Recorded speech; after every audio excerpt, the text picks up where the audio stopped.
with us at Flaherty and Hood as labor and employment attorneys. So more specifically, presenting today and answering your questions are myself, Brandon Fitzsimmons, who as a shareholder attorney, I head up the firm's labor, employment, and human resource practice area. And along with me, when they get to present, they can introduce themselves. That'd be Chad Arneson and Christina Petsoulis. So the topics we're covering today is what we do on a day-to-day basis. So now specifically, let's talk about the topics we are going to cover today. First, we'll give a COVID-19 update. One, we'll look at rates and vaccination issues, which really provide context of where the pandemic goes is where we as employers have to go and adjust. Then two, we'll get into, as of today, May 25th, 2021, what are the core requirements you still have to comply with? What were requirements you don't have to comply with? And three, what's some of the updated guidance from the state and federal agencies on what you should be doing as employers? So Christina Petsoulis will be covering that topic. Then I'll jump into and give a quick economic update on what's happening throughout the country and the state, which of course directly impacts you as employers with employment, wages, and other terms of employment. Then we'll get into an employment update. Briefly, what's a mini lay of the land of what's happening in the public sector, in the country and the state. Then after that, the third attorney on the call, Chad Arneson, will give a update on what's happening on the federal level with employment issues. Then two, and it's probably going to be the shortest, is what's happening at the state level. Then we can end it with questions and answers on any of the topics we covered today or anything related to that. Now, mechanically, what are we going to do? Even though we have question and answer session at the end, you will still have the ability in the next slide, as it indicates, is that if you have any questions either during our presentation, you can, at least for me, it's in the bottom center of the screen, select the chat button and submit your questions via chat. So that's how we'll be doing. We'll try to respond to your questions throughout, but again, at the end is where we can have some freewheeling Q&A and questions that all of you have on these topics. So with that brief introduction, again, thanks for joining us, and we'll turn it over now to Christina Petsoulis to give a COVID-19 update. Thanks, Brandon. So good morning, everyone. My name is Christina Petsoulis. I'm also a labor and employment attorney at the firm. But I also have a background in public health, so I think that's why Brandon likes to assign the COVID stuff to me. So I'll be going over the update, like Brandon said. I'm going to start off with talking a little bit about, just kind of a snapshot of what's been going on in terms of infection and, where it's come with vaccines and everything like that. So this first slide is just a summary of the total cases in Minnesota specifically. So we've had over 500,000 cases confirmed in Minnesota, along with over about 7,000 deaths. So a little bit more of a snapshot in terms of where we've been day to day in terms of confirmed cases. So as you can see, there was a bit of a spike in basically 2020 holiday season, so November, December, and then you can see as, perhaps not so coincidentally, the vaccine comes out, starts getting administered, and we're seeing a reduction in cases confirmed. And this is the US as a whole. It's not totally different than what has happened at the state level, except obviously it's on a greater scale. So we've had 33 million cases in the US confirmed, along with over 500,000 deaths. And this also gives some vaccine data. So this is actually very surprising to me. Over half of the US population, so 60% of adults have at least one vaccine for the whole entire US population, which is pretty impressive. And then this is the Minnesota vaccine snapshot. So this is also pretty impressive considering, when the vaccine actually came out. So we have 2.8 million with at least one vaccine dose, and then we have 2.4 completely vaccinated. And then you can see most of the administering of the vaccine occurred in March and April, and then going down in May. And then these are just a little bit of projections kind of to show us, where are we going and how does this, especially impact the workplace, of course, for our purposes. So as you can see, of course, this is US data, and not different than Minnesota. We had a spike in November and December in the cases, and then slowly went down once the vaccine was administered. And as you can see, so I know it's a little bit faint, but there's a purple line kind of in the middle below this red line, and then there's a green line. So the current projection is the purple line in the middle, and that's showing, of course, cases going down, as continued vaccine administration is going through. But then the green line below it is showing if we have universal mask mandates still, which is showing, of course, it's going to be most effective when everybody wears a mask, but the rates are still going to go down even without masks. And then similar, this is Minnesota. It's really not different at all from the US projection. Again, basically going to zero in terms of cases projected with a mask mandate, but still going substantially down even without masks. So I wanted to move on to governor executive orders at the state level, just to kind of go through what employers are still required to do. So Executive Order 2122, this was issued recently, May 14th, and this was an extension of the COVID peacetime order, which was really the first order that came out in all of COVID back in March 2020. So what Governor Walz had to say was basically, the COVID pandemic still continues, and it still endangers life and property of Minnesota. So they still do want to take a step back and take care of this threat, even though things are going up. So this is basically what the first peacetime order kind of said. Oops, there we go. So basically what this first order said was, adhere to Minnesota OSHA standards and MDH and CDC.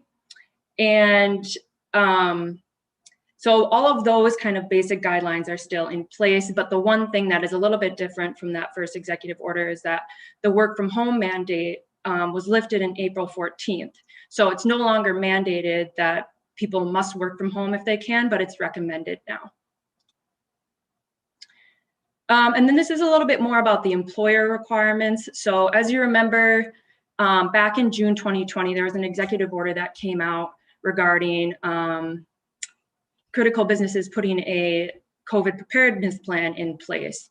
And that plan included, making policies and procedures that assist in identification of sick workers, work hygiene, implementation, workplace ventilation protocols, everything like that. So this order is still in place. It was renewed by some of these orders listed on the slide. So this is important for employers to keep in mind that they still need to follow a preparedness plan and keep updating it with new protocols that the employers want to implement. And then this is a little bit of MDH employer guidance. So it's not that dissimilar from CDC or what executive orders have said.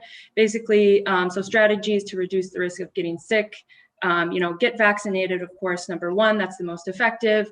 Wear a mask when recommended by MDH or CDC. And if you're not vaccinated, still have that 6 feet requirement, and of course, face covering recommended. So a little bit more MDH guidance. So strategies that can reduce risk of getting sick with transmitting COVID. So this is for vaccinated or unvaccinated people. The MDH recommends washing hands, of course, similar to before. Follow guidance on staying home in terms of quarantine if you were exposed to someone, especially if you're not vaccinated. We'll go a little bit over if you are vaccinated and you were exposed. We'll go over that in a few slides after this.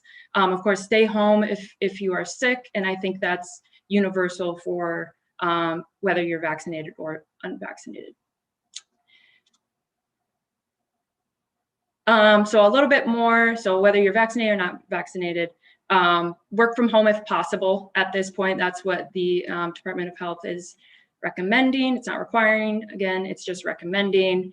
And employers must still provide reasonable accommodations under federal and state law. So this is the big question that I think a lot of you are wondering, and we had covered it in a February 2021 webinar that we had completed, but just wanted to give you a refresher on that since it's definitely really a hot topic right now and a lot of questions that I'm sure you have. So can employers require employees to take the COVID vaccine? So the most solid answer that we have is from the EEOC. They came out with guidelines, I believe in December, January of this year. And basically the guidance says employers may require employees to be vaccinated. Now the guidance never said employers can't or shouldn't require vaccination, but it also didn't recommend that they do require vaccination. So we just wanted to go through a few considerations if you guys do want to require the COVID vaccine. So of course there's ADA considerations.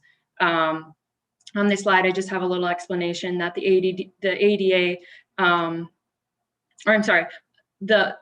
administering a COVID vaccine does not constitute a medical exam under ADA because it's not technically seeking information.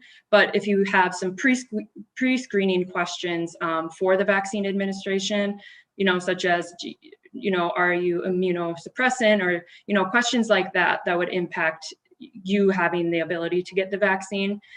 Those would be inquiries under the ADA, and it also may elicit information about genetic information under GINA. And then some other guidance that was helpful in this EEOC stated that an unvaccinated individual would constitute, an unvaccinated individual who will definitely expose others to the virus at the workplace could be considered a direct threat under the ADA, and then that's when the employer could remove that individual from the workplace. So some other employer mandate issues that we need to consider. So if the employer is mandating it, there's going to be a question of whether the employer needs to pay for that vaccine. Also, the employer may be liable for injuries that result under workers' compensation. And it's not on this slide, but another consideration too is what to do with time off after a vaccine is administered. People are often sick afterwards, so that might play a role in requiring the vaccine. Another one, of course, for a lot of you, a union agreement might be required for unionized employees if the employer does want to require the vaccine.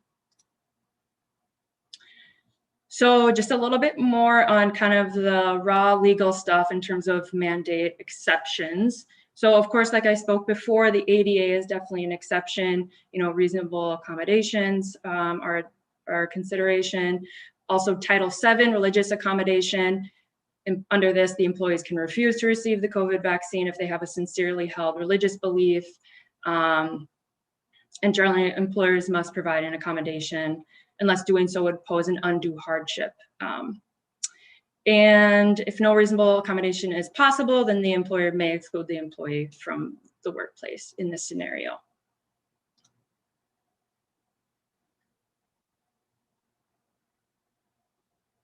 And then this is just a little bit more information for kind of data regarding vaccines. So employers questioning employees about vaccine status. So of course, the first thing that an employer is going to need if they are going to ask questions about an employee's vaccine status is a justification. Consider what is the purpose of asking about vaccine status and what you're going to do with that information. Thinking about the actual data, considerations. If you are going to ask questions, there needs to be a Tennyson warning. And then also this would be classified as private data. So there would need to be consent to divulge any names. If there happens to be a data request in the future, there's going to be, a need to somehow individualize that data. And then also there's some discrimination concerns, similar to the past slide, religion, and that includes the First Amendment. And so if you all have questions about that, we can, of course, Flaridian Hood can counsel you all on that. So here's a survey question that I want you all to participate in. So with COVID-19 vaccines, which of the following apply to you? You're not asking or requiring vaccinations. You're simply encouraging vaccines, asking about it but not requiring vaccines, or asking about and requiring vaccinations. So go ahead and submit your answer, and then I can pull up the data. All right, so it looks like we're kind of tied for the first two. So 42% not asking or requiring vaccinations, and then secondly, simply encouraging vaccines. Okay, it's good.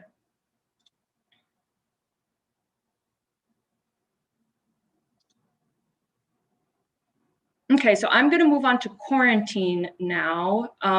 So with regard to quarantine, so it's still recommended for non-vaccinated individuals, probably unsurprisingly. So that would be if people are exposed, or this is a big one, travel outside of Minnesota other than crossing the border for work. So this is kind of a big issue, non-vaccinated individuals, they're going to have to quarantine after travel. So that obviously might impact the workplace on when, employees can come to work. The second thing, if someone has completed COVID vaccination and is exposed, they do not need to quarantine if each of the following are true. So if you're vaccinated, you do not need to quarantine unless the COVID exposure was at least 14 days after their vaccination was completed. So it would be within that window when your vaccine is not 100% effective yet. And you do not currently have symptoms of COVID. So here's another survey question. It's yes or no. Are you enforcing quarantine or stay away from work recommendations for employees who travel outside of the state for personal reasons?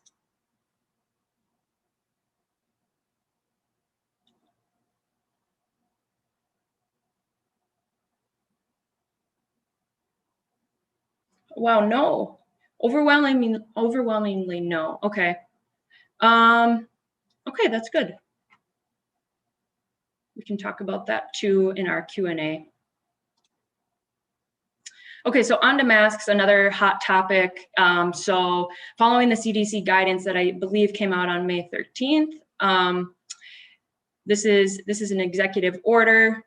So given the CDC's new guidance, our progress on vaccine administration and encouraging trends in our key public health risk metrics, this executive order lifts the face covering requirements. So at the state level, the governor removed the mask mandate.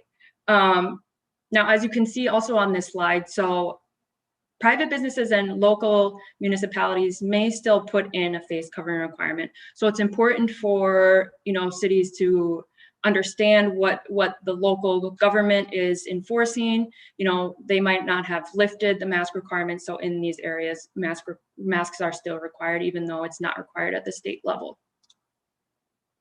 So this was the CDC guidance I was talking about on the previous slide.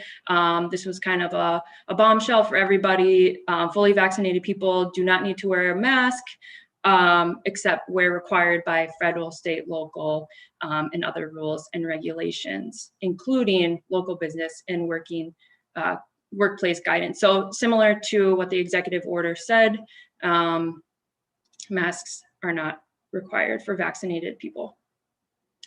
And then this is a little bit of MDH guidance. So people who are fully vaccinated, not required to wear a face covering indoors or outdoors, including in the following situations. So in settings where high risk of COVID spread, so that would be like healthcare settings, homeless shelters, people, even if they are vaccinated, will need to wear a mask. And then also for people with COVID symptoms. And then again, certain settings where there may be some differing mask requirements at the federal, state, and local level. And then again, businesses and entities can also set their own face covering rules. So that means that, again, employers can set their own rules with regard to requiring masks, even though either the local government or the state government is not requiring masks. So this is just a little bottom line on masks. So private businesses and local governments can still put in face covering requirements, but you should see where the local government has lifted the mask mandate. So employers may continue to require employees to wear face masks as CDC guidelines, MDH guidance, and the state level EOs do not preclude employers enforcing such safety rules. But so this is important to pause on. So if employees do, so if the employer does decide to require face masks and the employees are not obeying those rules, we recommend just treating that failure to obey like any other performance issue, because it really is, up to the employer to put in the policies in terms of safety on their own. So, and then another point I wanted to bring up was that employers should update the preparedness plan, like I was talking about before. It's still required at the state level, but the employers should really be updating it if they are or are not requiring masks. And then employers must still require to legally maintain safe and healthy workplace, regardless of whether masks are not required. So then one last survey question, when masks are not required by law or other governing authority, which of the following apply?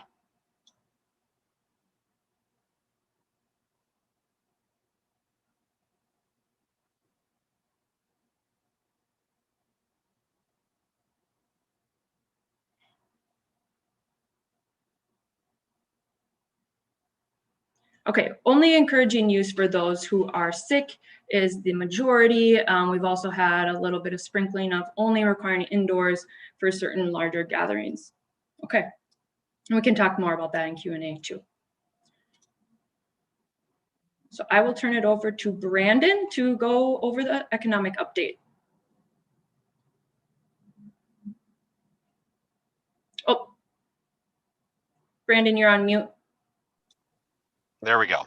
All right, commercial moment. So I'll cover two things. One is the economic update, and then two is we'll talk about more specifically what's happening on the employment end. So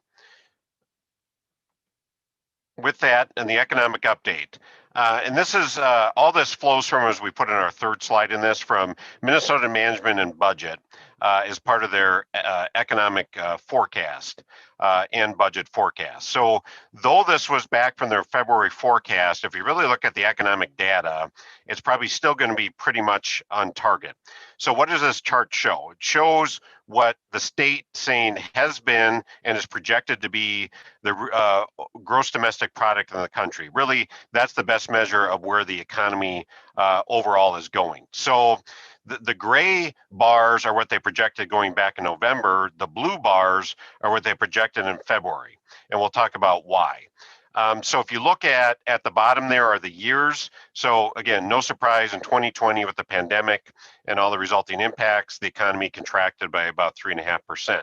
Now for 2021, the state really does project the US economy to go gangbusters at 5.7%, almost double what they even thought a few months earlier in November with the pandemic. Then in 22, they expect further expansion of 4.1% 22, then a little bit of leveling off and growth in 23, 24, and 25. So again, that's relevant to all of you when it comes to jobs and budgeting. And this is the main impetus for how the state projects where their budget's going. Then we look at the reasons why. So why did their economic outlook improve going from November to February, which again is going to impact you and your unit of government? One, the substantial, as Chad will talk about, federal pandemic relief. We've had a few bills since the pandemic has started where money is directly flowing to all of you as government entities. Two, there's higher than expected consumer spending in early 2021, which of course coincided with what is the goal of those second round of stimulus checks in the federal legislation of money going directly to consumers to spend it, and it, per the state, sounds like they did. 3, the higher than expected economic growth in the last quarter of 2020, again fueled by consumer spending. 4, the COVID-19 rates were improving, which maybe we didn't know as much pre-vaccination in November, but you can see, as Christina articulated, there's a clear leveling off and potential decline here soon in COVID-19 cases. And that corresponds with the relaxing, as we can see, as Christina talked about, even at the state level with restrictions on personal activity. Then finally, progress in national vaccinations. As Christina articulated, about 60% of the eligible adult population has been vaccinated. They say, okay, that's good, but what are some cautions? And we always say too, not only will this help you inform where you go in the employment and especially the compensation end, but two, remember, these are talking points. I'll talk about in the last portion of this, what are we hearing from employees for unions? These are also talking points you should bring with your councils or other or commissions or other governing bodies and employees and unions. One is volatile and uncertain. 2, where the pandemic goes is clearly where the economy is going to go. 3, it assumes infections continue to recede, which they are, but we did have our spike in mid-January 2021. And the state does expect widespread effective vaccination of the population will be basically achieved by fall, except of course at this point, except for those under 12. So again, those are the cautionary notes that should shape what you do. So then we look at what's another meaningful thing in the employment end or in union negotiations, even though it's less meaningful, and that is how are prices changing? What's the measure of inflation or deflation in the country? So here's what the state is predicting, that in 2021, surprisingly, we won't see a spike, though prices stagnate in 2020. The spike they're predicting, and we're even hearing from the Federal Reserve, who sets interest rates, which also impacts the economy, that inflation will only be about 2% in 21. And really, that's pretty consistent going onward for the next 4 years. So from your end as government entities, that means the price of goods, even though you have a little bit different economic measure, is probably going to be pretty flat. And 2 is, this helps your argument when you're discussing wage increases, especially at the negotiating table with unions, that look at the projected price of goods going out for the next 5 years are around the 2-ish%, which is really, it's tough to even call that inflation. If it is, it's extremely mild. Then we get to, where's Minnesota going? What is the state saying about that? They're saying the pandemic-induced downturn that began, of course, in February 2020 brought severe disruption in Minnesota's economy. They talked about, obviously, the state, like all of you as government entities, experienced job and wage income losses. The labor force just shrunk. The number of people looking for work and working was reduced. Consumer spending plummeted, and businesses simply closed. But what they do say is those job and wage losses of 2020 will be followed by positive employment and wage growth. And of course, that's due to the improved U.S. economic outlook, which they really glom onto all the federal pandemic relief spending going to a lot of you as government entities that, again, Chad will talk about. So, what's some of the data? Again, talking point shapes where we at. So going left to right, what is this? The unemployment rate in Minnesota versus the US, looking at where it was in April, the most recent data that we have compared to March, and also comparing where we were comparing April of 21 to 2020 to April 19. So what does this show?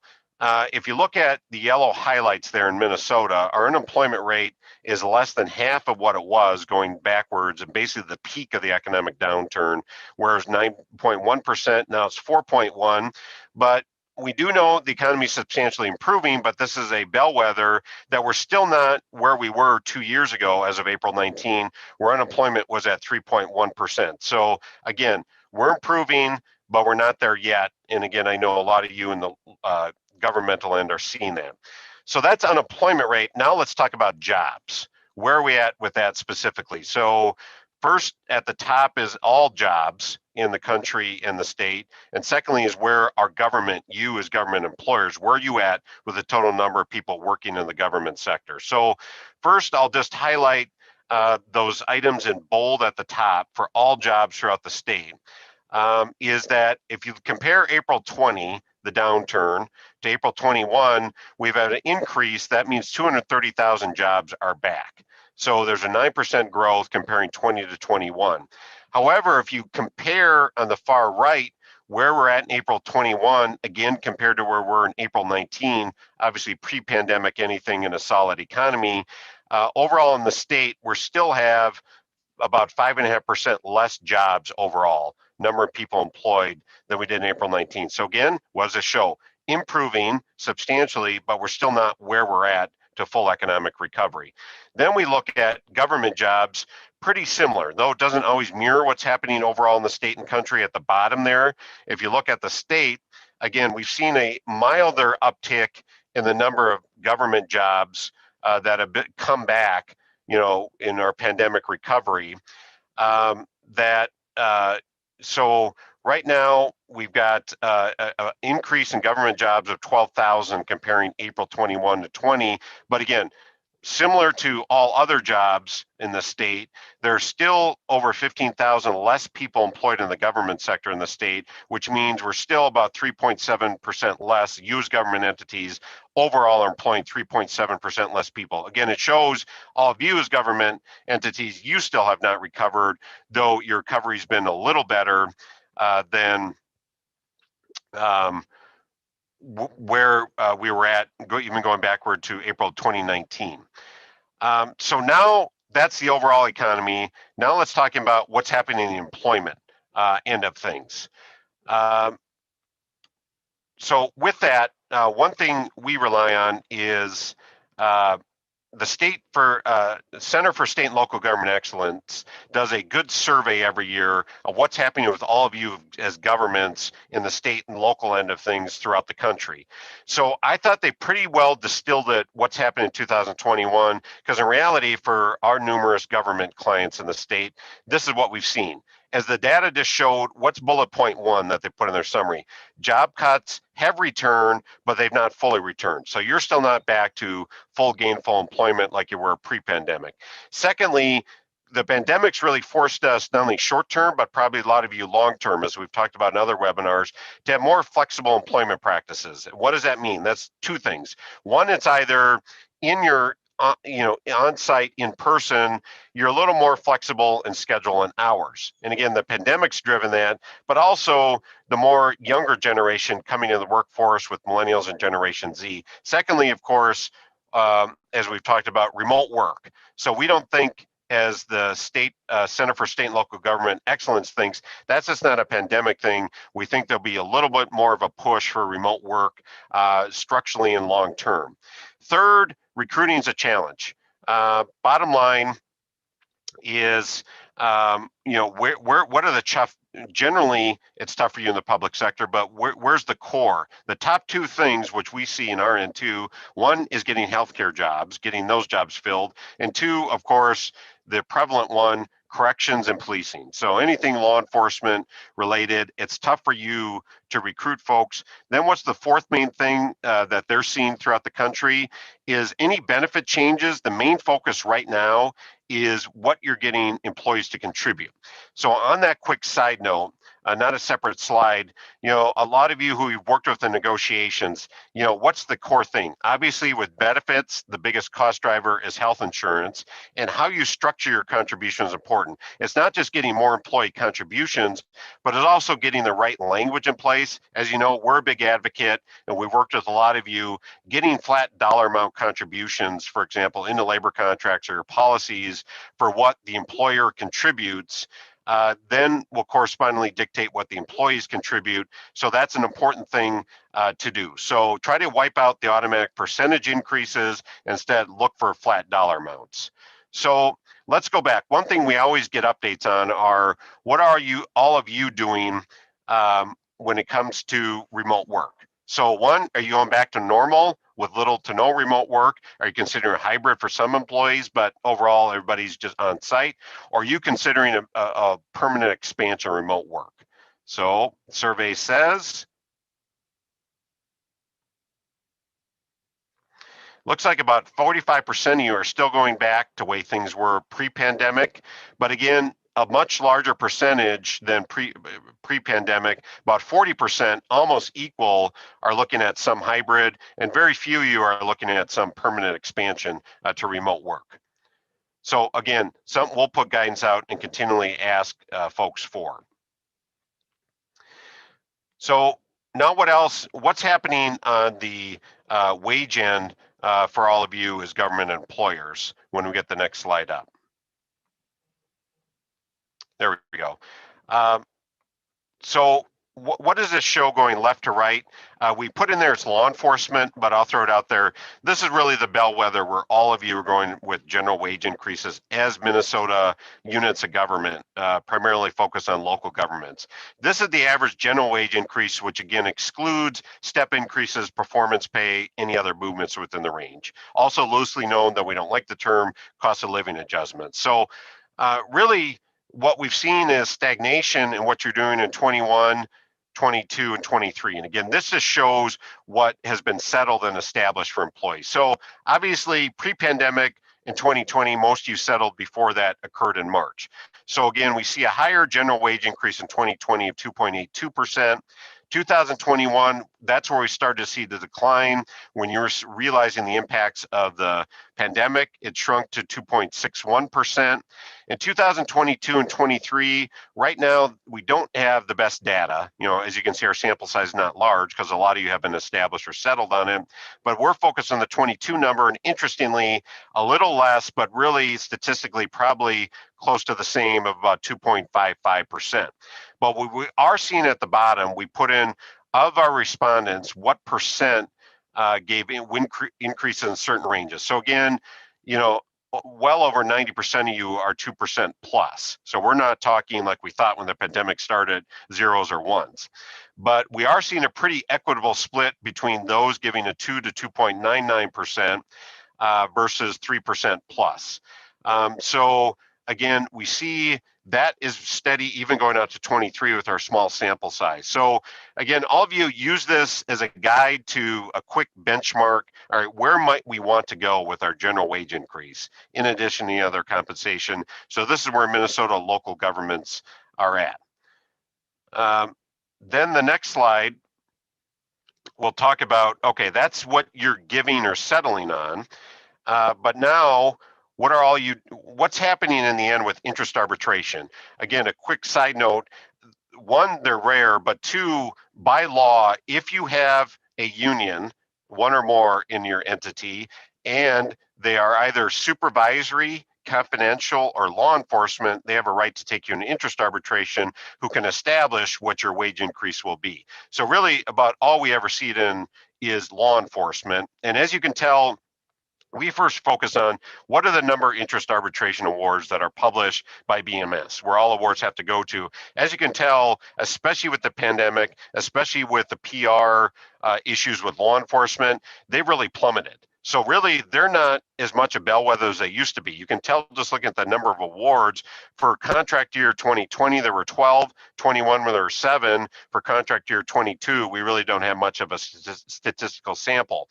But one of the drivers beyond what I mentioned is the unions generally aren't getting anything above what we showed you the general wage increases were on average statewide. So as you can see, arbitrators awarded about an average of 2.5% in 22, less in 21 of 2.32%, and with a few that have issued awards for contract year 22, it's 2.5. So again, what unions are getting is less than what the wage increases are for all of you at the table. So again, we still think they're going to be rare, but if you want to look at bottom line, what could be happening, they're always a good bellwether. So now we talked about what you've settled. We talked about arbitration awards. Now let's just talk about a little bit practically, what are we seeing anecdotally and specifically at the table with unions and employees. So before we get there though, let's look at the survey group here. What general wage increases are you considering or settled on for 22? We've got the specific ranges there. So if you just want to input what you're looking at or have settled for 2022.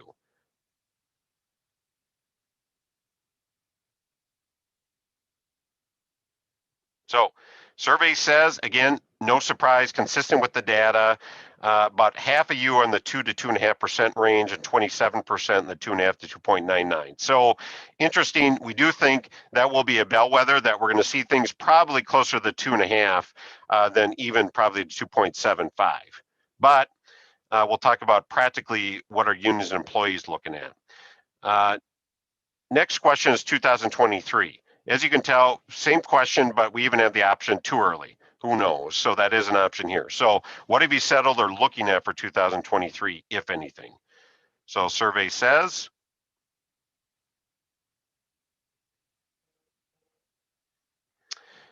again, no surprise, 2/3 of you too early to tell, 16% of you at the 2 to 2.5. So again, we're probably going to see consistency unless the economy really takes off and your budget situations look better than they are. So next slide. So practically, all right, we've given you a lot of data. That's good. Now, what are we advising our clients on? What are we seeing at the tables from unions and employees? So one, you've seen the data. General wage increases are trending upwards from pandemic post, but really not that much. So interesting, we'll see where it goes. That's where all of you are at. Two is though, we all know now that things are looking better economically and with your finances, at least at the peak than they were at the peak of the pandemic. A lot of you just to recruit, retain, like the Center for State and Local Government Excellence articulated, a lot of you are going to have to look at the market now. So we can, first focus on our budget. A lot easier to do the pandemic and sell your wage increase, but now we need to probably get a little more market competitive, and or a lot of you are doing overhauls of your job classes, titles, and job descriptions, and compensation, looking at your overall structure. So again, during the pandemic, yep, that stagnated. Data's not that relevant. We wanted to limp through. But now that, again, economies is better, finances are better, a lot more you're looking at overhaul either through market survey or full-fledged class and comp reviews and studies. Again, we're seeing that at our end, working with a lot more of our local governments on that. Three is, what we want to do is, especially with the younger generation, ensure that beyond the general wage increases, there's some continual wage movement. And it's not just if you've been there 20 years, you're going to get it, but a little earlier, even if you incrementalize it. Again, the younger generation studies show, we've done other webinars, that they want some continual wage movement within your specific pay ranges. Fourth, is the data shows right now, unlike a webinar we put on last year when we were sort of at the peak of the pandemic plummet in the economy and finances, it's more difficult short-term to argue now your inability to pay to mitigate the wage increases that you think you can afford with employees or unions. But one thing, again, we want you to utilize this not only to shape what you may look at for wages, but as talking points. A lot of the unions are saying, well, look you're getting plush with cash. Look at all this money flowing in from the federal government, all this money flowing in from the state for cities and counties relying on state aid. Looks like we're going to be looking okay for that. But what you have to emphasize, that was one-time money because things tanked. So this is just to get us back to a baseline. So one, it shapes what you do, but two, that's your talking point that, the state and federal government have not locked in all this extra money in the future. So again, emphasize the one-time component of that. Then what you need is more, as we talked about in our last webinar, some more creativity in recruitment and retention from the compensation end, even if it's just one time for that specific employee or applicant. Some of you are looking at sign-on lump sums. Again, it's rare, but we wouldn't be surprised, even in the public sector, where, let's face it, we're always a little bit behind the private sector, just because, with how we're financed, and we can't always effectively nimbly compete within sign-on lump sum payments just for coming on board. Two is performance merit pay. Again, a big animal in the public sector, especially in the unionized environment. But again, we're seeing maybe an uptick, at least some of you looking at soft performance pay, which is if you satisfactorily perform, you get step increases. It's not just solely based on, sorry, and I'll try to get back to the slides there. I was jumping around. Three is, education tuition reimbursement. This seems to be a lot bigger deal to newer employees than it was. So a lot of you should look at that. Thankfully, it's one-time money. and it doesn't have all the roll-up costs like other generalized, allowances and or base pay increases do. 4 is more paid time off. Again, management doesn't like it, especially in the law enforcement world, but somehow we always see a bigger push for that. 5 is to, we all can't afford performance merit pay and these other things we're talking about. But what you can do is expand your list, even if your contracts get longer or policies get longer, is special assignment or work pay. So if they're doing some special assignment, especially in the law enforcement world is good at this, a lot of you can look at it because, again, it's financially not a big hit. Because 1, it's a lot lesser amount than a general wage increase. And 2 is it's usually just targeted to a much smaller subset. But again, if you can't necessarily, if you don't have much upward movement for promotions and development within your organization, maybe look at rewarding people who are taking on additional duties. Now, well define when they get it, what the amount is, but again, this can help you as the local governments. It's not as prevalent in the private sector. Look at those special assignment or work pay. So again, this is just the anecdotal, what are we experiencing, seeing, and hearing on things for you to think about that can shape where you want to go with compensation. So we've talked about economy, we talked about employment, we've talked about wages. Now we shift back a little more to raw legal, and let's get a quick nutshell of where we're at the federal and state government. So with that, I'll hand it over to Chad to run with those topics. All right, good morning, everybody. For those of you who don't know me, my name is Chad Arneson. I'm also a labor and employment attorney at Flaherty and Hood. For those that were unable to join for our the last webinar that I participated in, I'm a former law enforcement officer in the state of Minnesota, as well as an officer in the Minnesota Army National Guard. Here to talk to you about some federal and state updates and exactly what those updates mean in the perspective of labor and employment. All right, so biggest update obviously in the last year is that the United States has elected a new president, President Joe Biden. What exactly does that mean in the labor and employment perspective? First of all, to kind of put him in a nutshell, he's very, very, very pro-labor. For those of you who have paid attention to any of his campaign or his platform, a lot of it rests on COVID-19 changes, a lot of campaigning regarding minimum wage, labor relations, as well as pay equity. So exactly what for COVID-19? First of all, looking at federal assistance and vaccine distribution, as well as economic stimulus in the form of checks and tax relief. For minimum wage, looking into different considerations for raising the minimum wage for $15 an hour, as well as a mandate for $15 an hour for federal contractors. In terms of labor relations, encouraging and incentivizing unionization as well as collective bargaining. And as mentioned before, the independent contractor status, especially in the federal government, has that $15 minimum wage mandate. So what's on the horizon with some new federal legislation? Biggest legislation in terms of labor and employment, obviously the American Rescue Plan Act of 2021. 3 big things really came out of that are going to be affecting local governments. First of all, as many of you may have been notified or have already experienced, the COBRA subsidized continuation, also known as Section 9501. Effectively, what this does is it mandates an offering of continued COBRA coverage, as well as subsidies for certain eligible former employees who have an eligibility period that lasts until at least April 1st, 2021, with a continuation out to September 30th, with possibilities for federal subsidization.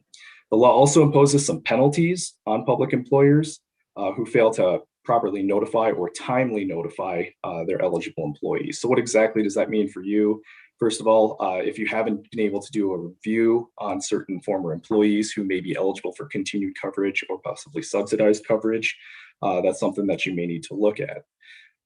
Also coming out of ARPA is tax credits for providing FFCRA paid sick and family leave, which grants eligible governments Medicare payroll tax credits if they voluntarily provide paid leave consistent with certain federal legislation.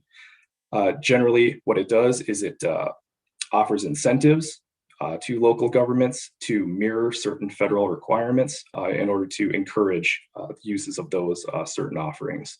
The eligible entities include state, territory, county, tribal, and specifically municipal governments.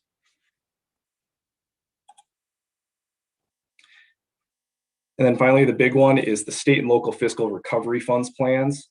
So what the legislature has done is they've allocated $350 billion to help provide relief to certain governments, local and state governments.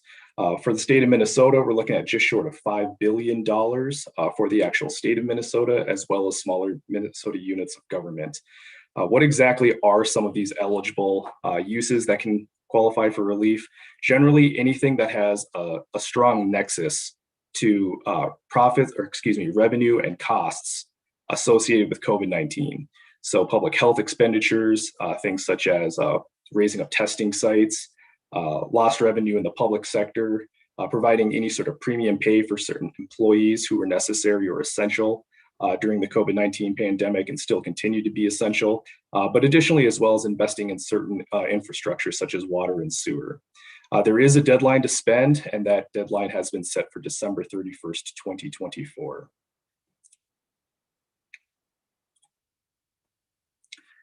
All right, so what's some legislation that may move up here on the horizon? There is a discussion of 12 weeks of federally paid FMLA leave, as well as what we had previously discussed as an increase in minimum wage potentially to $15 an hour at the federal level. Some immigration reform, as well as Paycheck Fairness and Equity Act, with some additional protections for pregnant workers.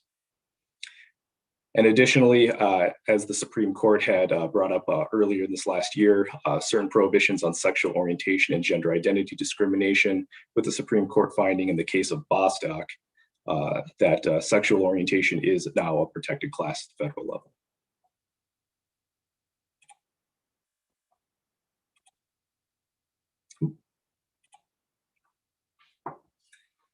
So from the Office of Joe Biden, what are some potential future executive orders? Generally looking at some of the executive orders he's already done, providing certain guidance to some of his executive agencies and what that could mean for further executive action.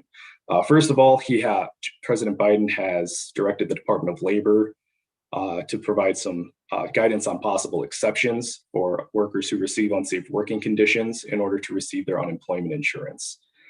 He is currently doing a minimum wage review in addition to the $15 an hour minimum wage for federal contractors, directing the Office of Personnel Management to develop recommendations. And then finally, ordering OSHA to revise its guidance on workplace safety and launching a national program to increase enforcement on particular workplace violations. So what exactly does this federal executive action mean for state and local governments? Well, first of all, generally, as mentioned before, these can filter down into actual action at the federal level. And then obviously, action at the federal level tends to act as templates for smaller units of government. So we could be looking at some of these executive orders coming out of the Office of President Biden and seeing similar sort of action coming from the Office of Governor Walz.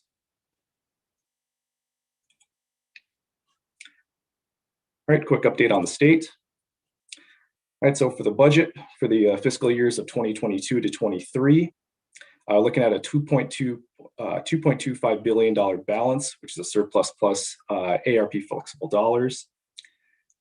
Legislative leaders and the governor have set certain targets, $1.3 billion for net new general fund spending, $2.8 billion on federal spending. And there will be a special session that date is yet to be determined to approve the actual budget.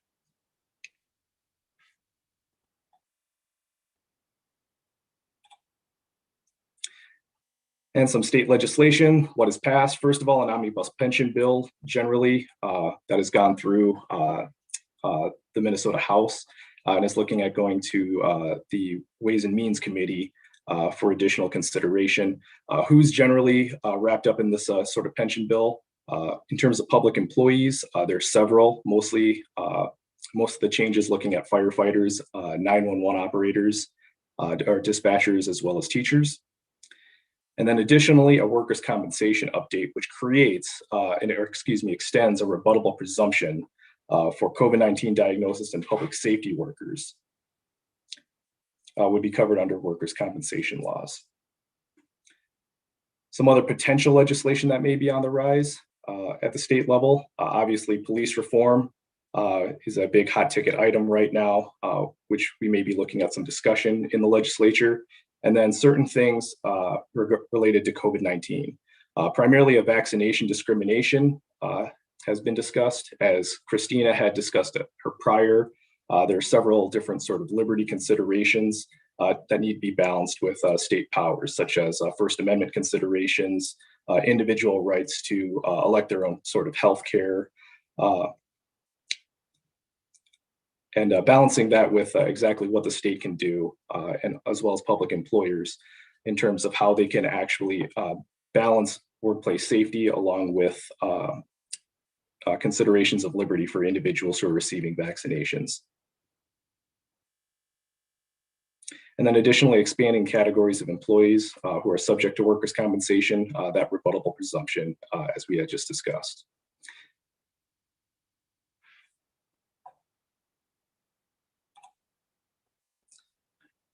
All right, we'll now extend over to questions. All right, so with that, mechanically what we'll do, so if you have questions, again, if you want to submit them via chat, that'd be appreciated. So, what's a reminder? Obviously, it's a good summary. What did we go over today? And if Chad, you just want to go to the next screen. So as I said, submit by chat, and then the next screen, full circle. I'll just dust off the administrative thing, related to these topics. We'll make the webinar, both the slides and this recording available to all of you after this, so you will get an email with that. So again, what are we willing to take questions on? But just so you know, so we don't have a Minnesota moment, and we do have some questions ready that we've heard that we'll answer. But anything related to COVID-19, especially the employment requirements and guidance, what does all this, discussion of the economy mean? Where's it's going to go? Employment, what are some trending topics? What's compensation? And hey, what's going on at the federal, state level? So with that said, if anybody's got a question,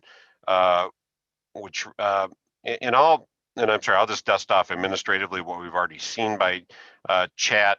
But one of them related to the preparedness plan, with a note that the state's not updated their plan, which they really haven't. But what we have been trying to do on our end, from the CGMC level, that we can put out an update. We did after the mask requirement was in place, but we will likely update it now. Now that masks aren't required, we're probably going to update it so that for those of you who want, to at least recommend it, we'll add appropriate language for that. So there's a question, I can jump to Christina, that how strongly is everyone encouraging their unvaccinated employees to mask indoors? So Christina, what does the data show? What are you seeing? What are you hearing on that end? In terms of employers requiring at this time? That's right, for mask indoors, or at least encouraging. So, surveys showed, well, people aren't requiring it, but, what's your advice and what are you seeing on encouraging or recommending? So we're seeing a lot of employers going the recommending route, just because with requiring, the law is a little bit, we have our EEOC guidelines, but we don't really have any, clear legal direction in terms of, how these issues could play out. There's a lot of ADA considerations, there's the asking of data considerations and things like that. So I think at this point, most employers are doing the recommendation route. And from our standpoint, if you want to require, I think it would be a good idea to talk to city attorney or us, just so we can really play out the scenario. This is obviously a lawyer answer, but it really just depends on, the business necessity and things, at the actual workforce level, and the type of people that you're requiring to take the vaccine. So you can talk more about requiring with us, but at this point, we would say, recommending is more the route to go. then a related question on that is, is there a risk if they recommend it instead of requiring it? So does that expose an employer to more liability, or what are legal issues with that?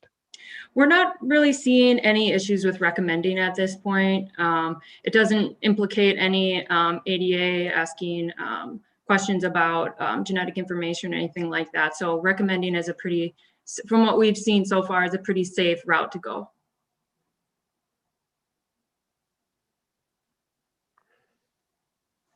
So Christina, what are any other COVID-19 related issues or questions that you think we haven't addressed that you're hearing?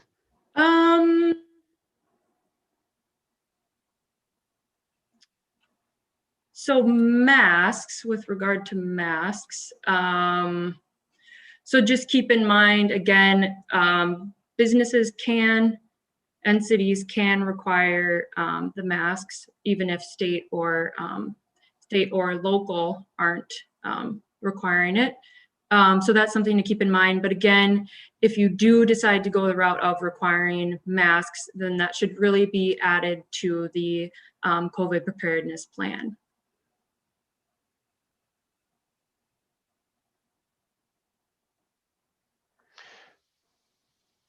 All right, and we got another question here. Is looks like in my end, there's a lack of workers. This individual asked a question, or let me step back. Christina, one question we had in your purview is, can employers offer incentives to employees to get vaccinated? That's not something that I've totally seen yet, and don't necessarily know the ramifications of that. I don't know, Brandon, do you have any thoughts off the top of your head? Yeah, I think we'll distill it as that, you see a little bit of that in the private sector, but we're seeing just about none in the public sector. Now, we could argue it's a legal entitlement, but the bottom line, what's about the only incentive or benefit we're seeing is that they just allow their employees time off, clearly be more flexible with their current paid leave time off, or potentially as part of their COVID leave banks that a lot of you set up that are even independent or supplementary to the former federal leave. So that's about all we're seeing. But again, that's still incentive that, hey, bottom line, you're going to get paid to go get your vaccination. We're not paying you, above and beyond what you already get. So that's about the only incentive we're really seeing in the public sector. And I'm sorry, Christina, it's obviously you've got the hot topic here, but there's another question. Well, they're complaining here. Let me try to keep up. Good, keep going. Is that, if individuals travel for business and they're not vaccinated, what are employers doing, or what's your advice? Quarantine or not, or do we hang on that exception that says, oh, you don't have to? What's the advice? Well, so what MDH has recommended is that people who are traveling outside of the state that are unvaccinated should quarantine. So we would recommend that there should be, a little bit of quarantine time for people who are traveling related to business outside the state. But the other issue that brings to mind is, this bigger issue of how do we know who is vaccinated, who is unvaccinated? And, that kind of brings a whole new host of questions in terms of the ADA and asking, questions about things that would elicit, a response related to a disability. So that's kind of an area of consideration. So yeah, Brandon, any other thoughts on that? No, I think you covered it well, but we get practical reality is, yeah, we're not seeing, a lot of you are border cities. We work a lot in border North Dakota, South Dakota, Iowa, Wisconsin, our 5-state area, and we get it. We're not seeing the quarantine because, even though it's rare, if you're up in Moorhead, we had you go to Fargo for, a training. No, those people aren't being quarantined.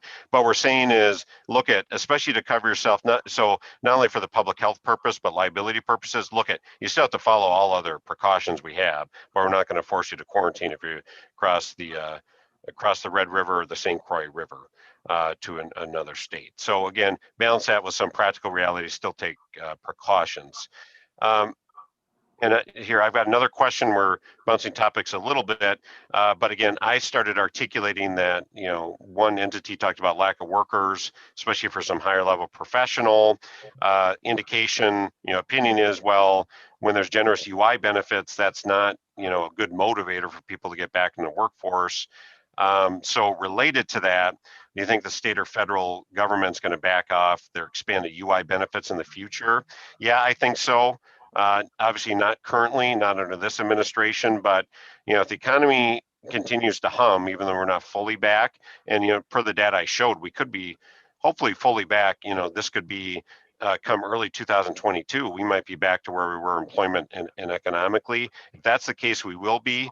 Clearly, those expanded benefits will be off, but I don't know. I think they're taking a real conservative approach. And part of it is not just data, let's face it, it's politics.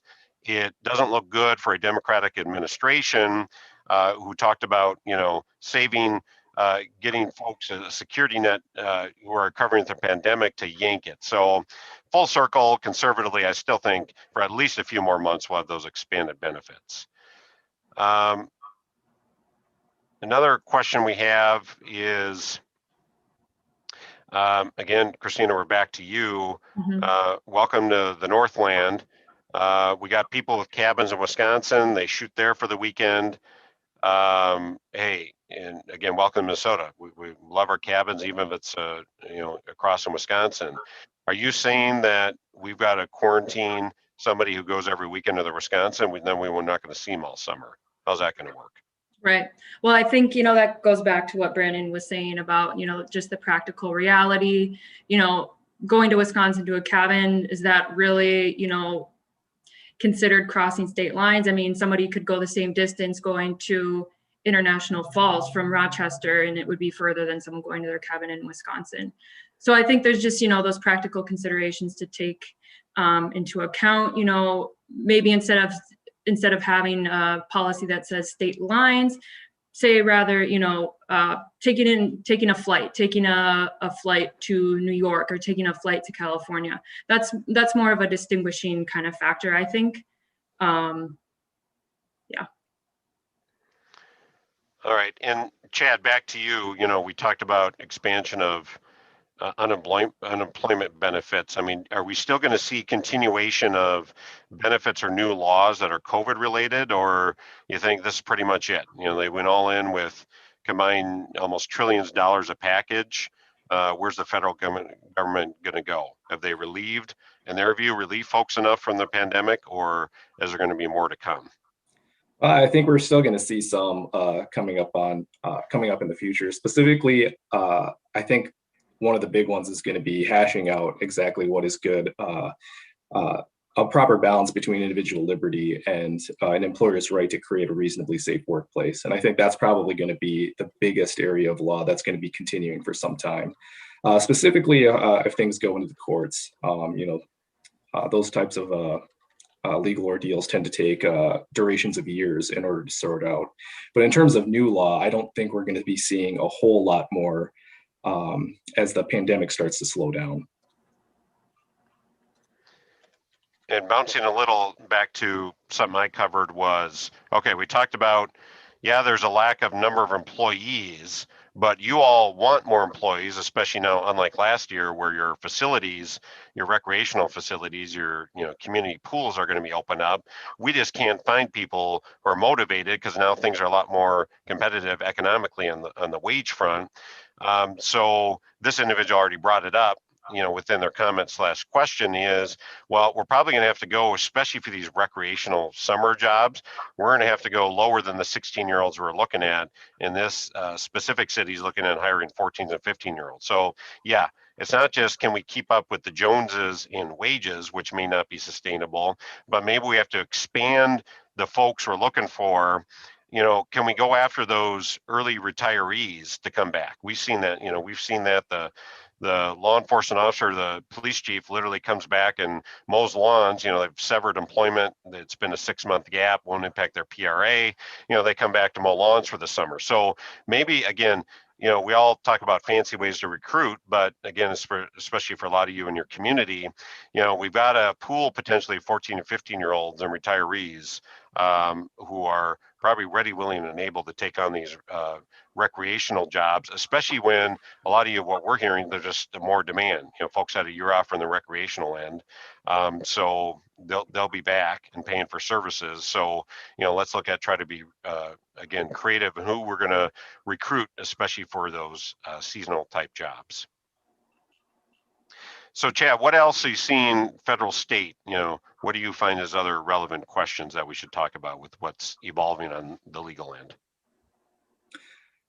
Well, I think probably the big one is going to be figuring, especially for local governments, is going to be figuring out some of the gray area on who exactly is qualified for some of this continued COBRA coverage.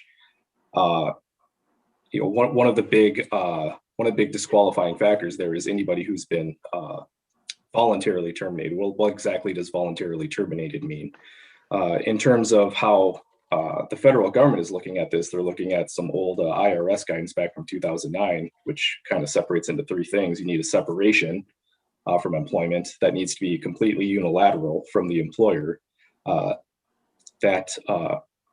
the consideration that the employee was still willing to work. So while that may seem very clear cut, it brings up some particular gray area instances, such as maybe somebody who has gone on military orders for a duration of years and the employer decide to exercise their right to let them go. Do they still qualify for continued coverage? For things such as, don't like to use the term, but when somebody's been essentially constructively discharged or asked to resign, the employee at that point may have a certain argument that they may qualify for continued and subsidized coverage on that front. So I think that's going to be something that may see some developments here in the forthcoming months and years. And then additionally, exactly what exact circumstances will allow local governments to get their federal assistance for their COVID-19 connected loss of revenues. While they have a very non-exhaustive list, the current guidance right now is, there just needs to be a reasonable connection. Well, what exactly is a reasonable connection, which creates some gray areas there as well. So while there's certainly a very specific list, such as, costs associated with testing sites or giving out vaccinations, there's also questions as to which workers are essential to their premium their premium pay, costs associated with that, which exact employees will qualify for receiving federal assistance for those types of costs as well. So I think those are 2 things, especially coming from the federal level as it distills down to the state, that are going to be pretty hot topics in the forthcoming months. And I'll piggyback one question I'm hearing on the wage front, especially Chad talked about the American Rescue Plan Act, where all of you as government entities are going to get some share of that. You got to follow the administrative steps, which, Treasury does. U.S. Department of Treasury put out even new guidance yesterday. So beyond the scope of our webinar, how to get there. But, one thing you can do is obviously pay some type of premium or hazard or COVID-19 pay to essential workers. Now, specifically, here's the legal weeds, but relevant in Minnesota. The law expressly says you can go retroactive. You can basically give them retroactive pay for the hazards they had to endure during the pandemic. However, you have to balance that with Minnesota law, which is a general proposition.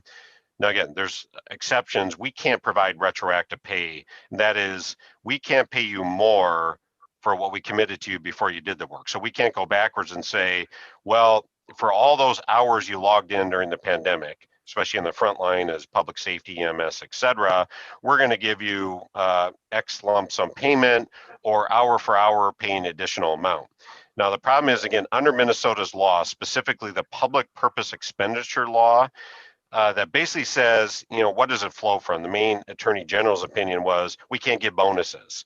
We can only give extra money beyond the base wage we committed is if we said that in advance and we told somebody, here are objective measures that you have to undertake, and then we'll pay you more than the base pay. So that's where it flows from. Now, in the union environment, it gets different, and I do know that unions are aggressively asking for that. But here's practical reality, because this is legal la la land. Federal government said expressly we can give retroactive pay, but you talk to Team Legal and says, no, we can't do that. That's not a public purpose expenditure. So what do you do practically? If hypothetically, let's say per a law enforcement officer, and again, all of you have had different amounts, so I know this is not a real world example, but I'm just trying to give an easy one. We basically want to compensate our law enforcement, our EMS, our firefighters an extra $1,000. We want to give them a lump sum for their pandemic pay, and it's, that's part of how we're going to spend our American Rescue Plan Act money. So we say this, all right, if that's your goal, why don't we do this? Why don't we just say, again, we're still in the pandemic, for work going forward, and because times were tough, we couldn't pay you, going forward, we're going to pay you an extra $50 an hour. Or going forward on the next paycheck for working the next 2 weeks, we're going to give you $1,000 lump sum.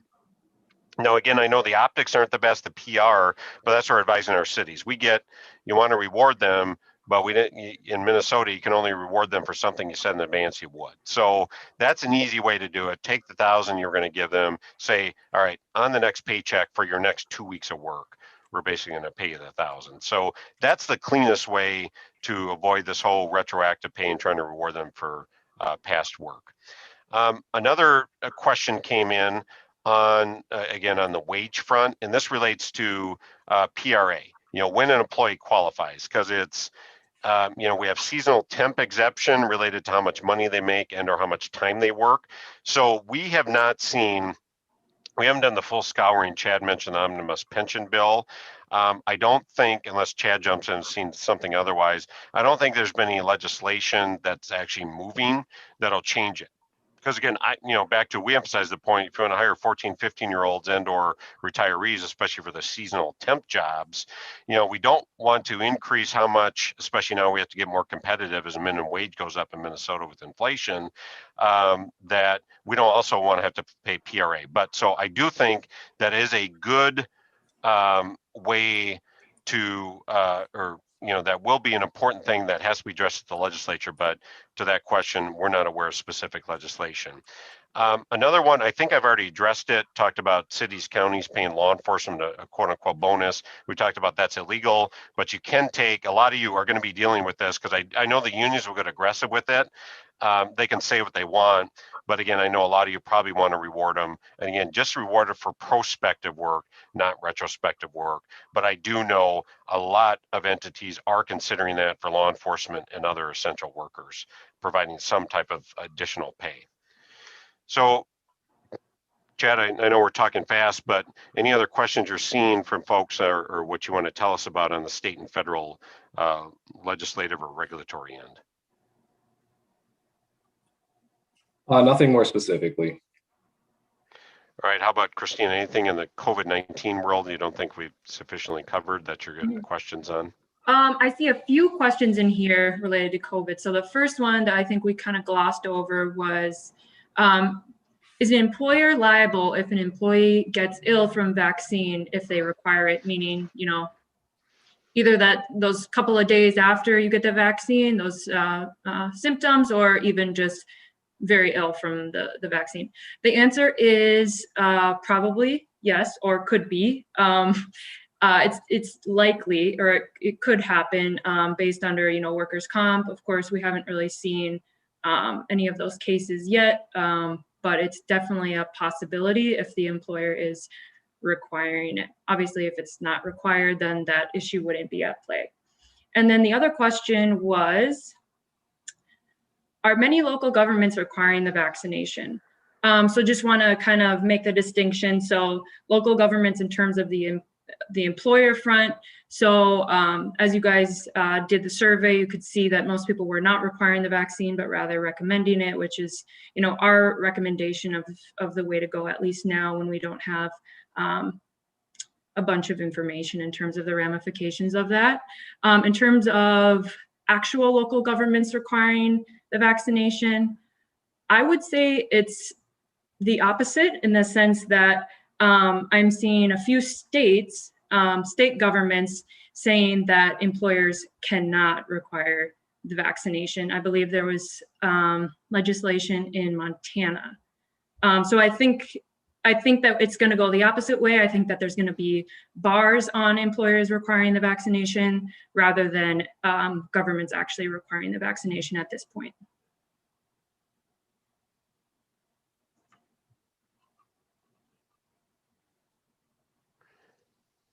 And I just want to make sure we're scrolling through the questions. Feel free to chime in with more.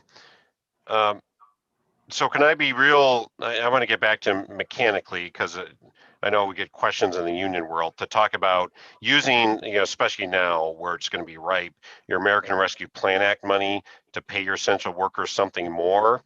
So there's always the debate, well, do we have to meet, negotiate, and get an agreement from the union on that? Well, yep, it sure sounds like you are obviously modifying their compensation and giving them a payment. So what am I doing? I mean, let's just talk efficiency and practical reality. I think as employers, let's face it, I think that's one of those topics you want to control that. So even if you need to meet, negotiate, and get agreement from the union, practically, how are we executing that? We're saying, all right, what do you want to do? What's the payment, local government X, of what we want to give essential workers? We say, let's just do this. We can have an informal quick chat with the business agent or business representative saying what we're thinking, saying, yeah, we can talk about it, but just so you know, we're probably just going to draft a memorandum of understanding that specify that, specific, like, for example, law enforcement, all those folks within your bargaining unit are going to get X. I'll take the $1,000 example. We'll apply it prospectively. So you can say business agent or rep, we can again chat about that, but you just want me to send you the draft of the MOU. And if you're good with it, we can chat. Otherwise, we'll just have after that, and you sign it, we'll have our governing body approve it. So you get it. It's one of those, because you have it, the unions are going to get aggressive with it. Try to have practical reality. To be blunt, we're just not, during the pandemic, when we didn't know where our funding would go, unions seemed a little more aggressive in asking for hazard pay. You're going to see some of that, but again, our view is, all right, use the employer, you control the parameters of that, you control the drafting, and to be honest, it hasn't, in the rare occasion we've done it, it just hasn't resulted in much discussion or even pushback from the unions. So again, that's a good mechanical way to implement that piece.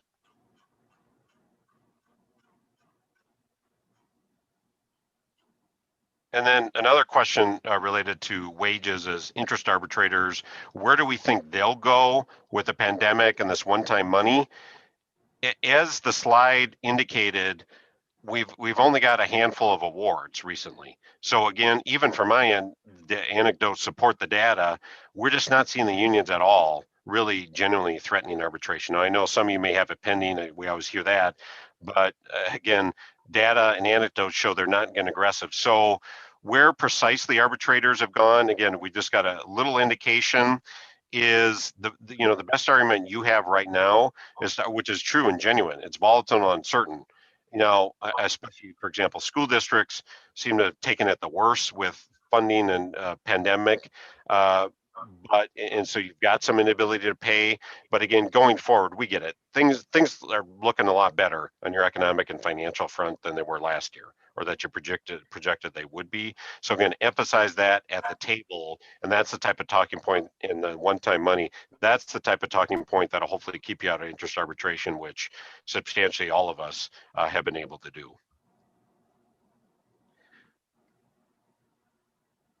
So Chad or Christina, any other questions on the COVID front or federal state front? I don't see any more for federal or state updates. All right. So again, a couple administrative things. We'll let questions come in till 11:30, but as we put at the end of our presentation, there's a slide for resources, especially COVID-19. A lot of you are talking about preparedness plans. We are going to update ours, have not yet, now that the mask mandate's no longer in place and the work from home is no longer in place. And then there's another question about a remote work policy. Ours is evolving. We tried to do the quick, let's get through COVID-19, not make it structural remote work guidelines, but we are going to be working on an enhanced hybrid one as well. So in addition to updating the preparedness plan, we are going to look at an enhanced remote work policy and guidelines that takes into account, it's not just sole remote workers, but those are doing the hybrid, a mix of being in the office versus working virtually, because that will be a big deal and is an evolving issue and something that we're working on. So clearly go to the CGMC website, especially the COVID-19 link. For those of you who are members or are looking at, if you're a city, we are having our summer conference in person late July in Alexandria. Then on the third point, a lot of you have been loyal participants in our webinars. We likely are going to be looking at one maybe late-ish summer to give some additional update, but as we know, sometimes things just stagnate in the summer even though you're in the midst of budgeting, but we try to give you the tools and the talking points.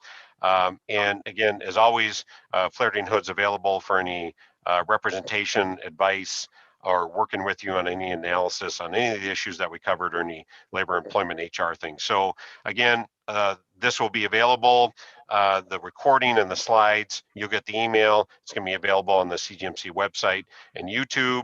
And again, we want to thank all of you for participating, asking your questions, and keeping engaged. And good luck in our volatile and uncertain times. So again, we appreciate it.